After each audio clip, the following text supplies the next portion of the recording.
Mission success number 1 YouTube channel में आप सभी का बहुत बहुत स्वागत है। आज देखेंगे हम कक्षा 7वीं का जो गणित का पेपर हुआ था उसमें किस प्रकार के क्वेश्चन आए हुए थे। चलते हैं तो देखिए, हम पहला क्वेश्चन देखते हैं। इसमें वैकल्पिक क्वेश्चन पूछे गए थे। पहले क्वेश्चन में पाँच वैकल्पिक क्वेश्चन पूछे गए थे, जिनमें से उनके उत्तर इस प्रकार हैं। नंबर देखिए, पहला 4/3 एक भिन्न है, तो ये विषम भिन्न है। दूसरे में है भुजाओं के आधार पर त्रिभुज के कितने प्रकार हैं? 3 प्रकार। तीसरा है कल बादल घिरे होंगे, इसमें हो भी सकता है परंतु निश्चित रूप से नहीं। चौथा है 3 गुणा -1 का मान होगा, तो -1 हो जाएगा, -3 सॉरी, इसका हो जाएगा -3।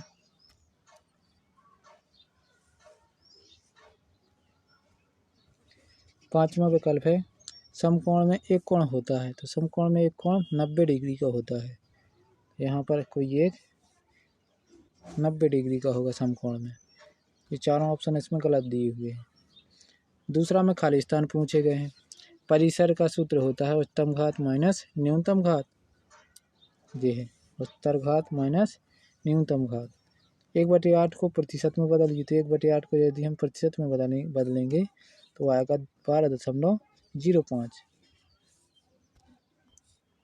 अगला है दो सर्वांग सम कोणों में से एक की माप 700 है, तो दूसरे कोण की माप कितनी हो जाएगी? 7 ही 100 होगी, क्योंकि सर्वांग सम जो कोण होते हैं वो बराबर होते हैं।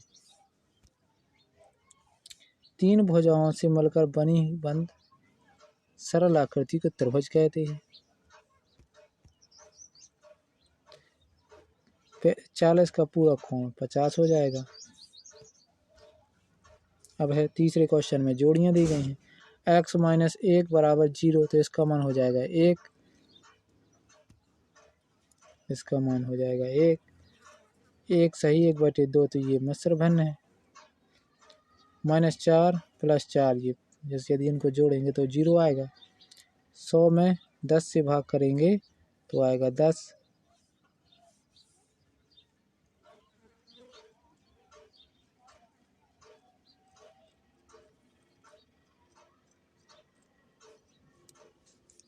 यदि 4.5 में 100 का गुणा करें तो 450 आ जाएगा। अगला क्वेश्चन है चौथा, इसमें सत्य देखना है। तो पहला सत्य है, वह त्रिभुज जिसकी तीनों भुजाएं समान हो 3 समबाहु त्रिभुज, सही है। 105 का समपूरक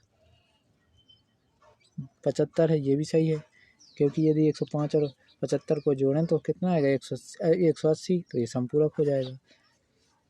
इस 58, 76, 40, 35, 46, 50, 100 का परिसर 64 है, ये असत्य है, क्योंकि इसका मान आता है 63, तो ये असत्य हो जाएगा। एक पांसे को फेंकने पर 8 निश्चित रूप से आएगा, ये असत्य है, क्योंकि एक पांसे को फेंके तो अधिकतम 6 अंक तक आ सकते हैं, इसमें 8 बता रहे हैं। 27 का 2/3 34 होता है, ये भी गलत है, क्योंकि 34 नहीं आता है इसका। पांचवा में अति लघुत्तरीय प्रश्न। पांचवा में इनको सॉल्व करना है। 2-2 नंबर के क्वेश्चन है, 10 क्वेश्चन है। पहला है, इसमें बहुलक ज्ञात करनी है। 13, 16, 12, 14, 19, 12, 14, 14, 13 का बहुलक ज्ञात कीजिए। बहुलक का मतलब होता है जो आंकड़ा सबसे बार आया है, तो इसमें 14 सबसे बार आया है, तो इसका बहुलक का मान क्या हो जाएगा? 14। समीकरण को हल कीजिए। 29x - 6 = 0 को हल करना है। इसमें जो उत्तर आएगा वो लिख देना है।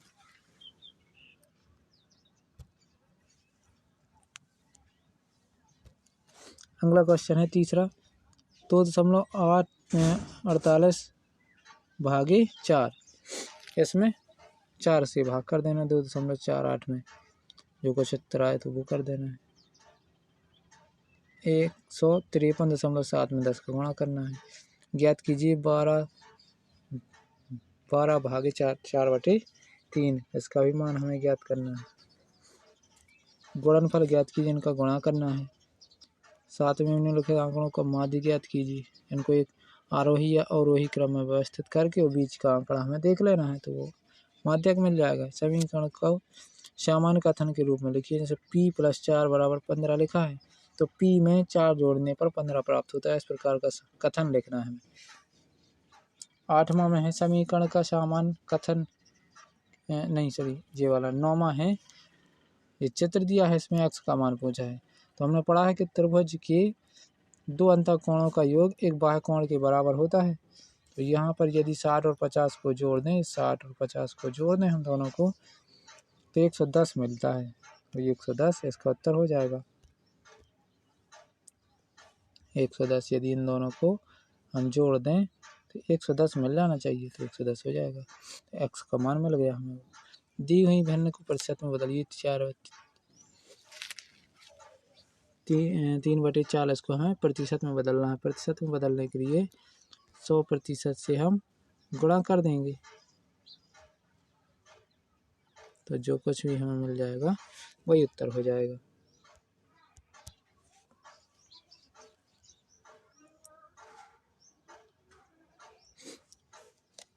इसके बाद 6वां हानि या लाभ ज्ञात कीजिए और उसके प्रतिशत भी ज्ञात कीजिए। यदि बगीचे में काम आने वाली कैंची 250 रुपये में खरीदें तथा 325 में बेची गई, तो इसमें लाभ या हानि क्या होगी? देखो, 250 में खरीदी और 325 में बेची, मतलब लाभ होगा, क्योंकि कम में खरीदी और ज़्यादा में बेच दी, तो लाभ होगा। अब लाभ प्रतिशत ज्ञात करना है हमें, तो कितने का लाभ होगा? जो 325 में से 250 घटा देने हैं, तो आएगा 75।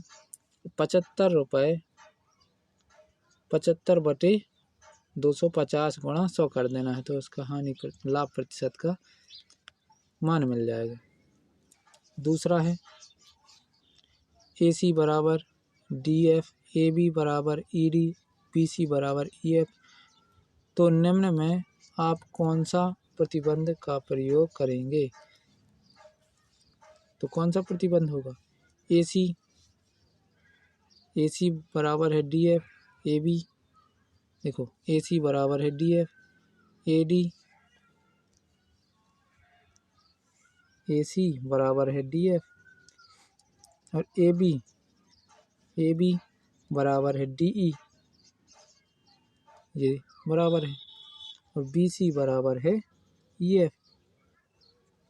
तो भुजा भुजा भुजा सर्वांग समता का सर्वांग समता का प्रयोग करके हम कह सकते हैं कि ये कैसे सर्वांग सम होंगे, दोनों आकृतियाँ सर्वांग सम होंगी। S भुजा भुजा भुजा प्रतिबंध के अनुसार। अनुपात ज्ञात कीजिए। 5 रुपये का 50 पैसे, पहले हमें 5 रुपये को 50 पैसे में बदल लेना है और फिर प्रतिशत ज्ञात कर देना है। 1 घंटे का 1%, 5 रुपये का 50 पैसे से अनुपात 5 रुपये को हमें पहले पैसे में बदल देना है और फिर 5 से अनुपात ज्ञात करना है। 1 घंटे का 1%, 1 घंटे का पहले 1 घंटे को हमें मिनट में बदल लेना है और फिर प्रतिशत निकाल देना है, 1% निकाल देना है उसका। 5वां है x का मान निकालना है। यहाँ पर ये खड़ी लाइन है, तो इसका मतलब ये है कि यहाँ पर 90 डिग्री का कोण बनेगा, ऐसा 90 डिग्री का कोण। तो 90 ये और 30 ये हो गए, तो x का मान निकाल सकते हैं। 7वां में है दीर्घोत्तरीय प्रश्न है। ऐसा कोण ज्ञात कीजिए जो अपने पूरक के समान हो।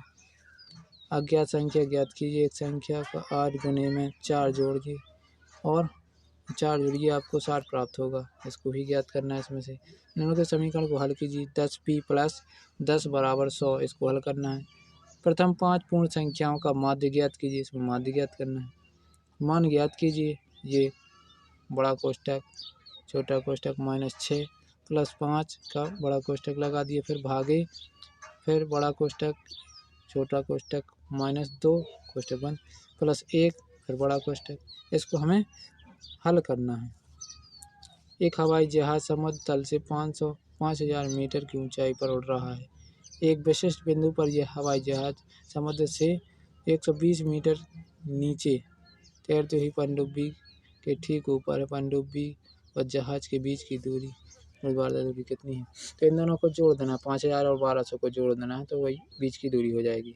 साथ में सत्यापित कीजिए, इसमें मान रख के हमें ए और बी के मान रख के सत्यापित करना है। यदि दोनों पक्ष बराबर आ जाए तो सत्यापित हो जाएगा। 8वां में है, ये भिन्न दी गई, इस भिन्न को सॉल्व कर देना है। 8वीं का पहला में। दूसरा है, रितु ने एक सेब को 3/5 भाग खाया, शेष सेब का उसके भाई सोनू ने खाया। सेब का कितना भाग सोनू ने खाया? तो 3/5 भाग, तो एक माइनस 3/5 निकाल देना है, जो उत्तर आ जाएगा लिख देना है। ज्ञात कीजिए तो सही 3/4 का 1/2 का मतलब होता है गुणा, तो इनका इसके बीच में गुणा करके उसको सॉल्व कर लेना है। चौथे में, एक कार 1 लीटर पेट्रोल में 16 किलोमीटर दौड़ती है, तो 2 सही 3/4 लीटर पेट्रोल में यह कार कितनी दूरी तय करेगी, इसका हमें ज्ञात कर लेना है। 5वां हमें, कक्षा के एक मूल्यांकन में प्राप्त किए गए निम्नलिखित अंकों को सारणीबद्ध रूप से संगठित कीजिए। एक सारणी बनाना है इसकी और सारणी बना के इनको उत्तर देने हैं। 6वें में, यहाँ पर इस चित्र को देखकर हमें बताना है कि क्या है। ये दोनों, ये AMP सर्वांग सम है, AMQ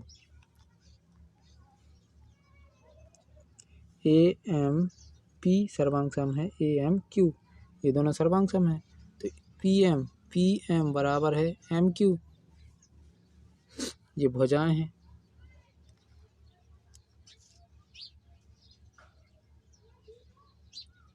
यहाँ पर भुजा लिखना है क्योंकि सर्वांग समत्रिभुज की भुजाएं बराबर होती हैं।